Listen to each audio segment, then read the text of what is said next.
আমার যে কোনো পাতুরি রেসিপির মধ্যে ভালো লাগে হচ্ছে চিংড়ি মাছের পাতুরি, যেটা লাউ পাতায় মোড়া হয়।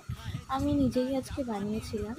প্রথমে সর্ষেটা কাঁচা লঙ্কা দিয়ে বেটে নিয়েছিলাম, কাঁচা লঙ্কা অল্প একটু চিনি দিয়ে ভালো করে পেস্ট করে নিয়ে তার মধ্যে নুন হলুদ মাখানো চিংড়ি মাছটা দিয়ে আবার ওই ম্যারিনেশনটার মধ্যে একটুখানি হলুদ গুঁড়ো, নুন, চিনি আর বেশ খানিকটা সর্ষের তেল দিয়ে ভালো করে ম্যারিনেট করে 10 মিনিট মতো রেখেছিলাম।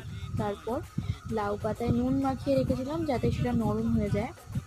তার মধ্যে মিক্সচারটাকে দিয়ে ওপর দিয়ে একটু সর্ষের তেল দিয়ে, আমি আর কাঁচা লঙ্কা উপরে দিইনি কারণ ওটা দেয়া ছিল বাটা অবস্থায়। তারপর সেটাকে মুড়ে ভাপানোও যেতে পারে অথবা ভাজাও যেতে পারে পাতুরিটা। আমার ভাজাটা বেশি খেতে ভালো লাগে, আমি ভাজাটা প্রেফার করি বেশি, তাই আমি ভেজেছিলাম, সর্ষের তেলে ভেজে নিয়েছিলাম বেশ ভালো করে।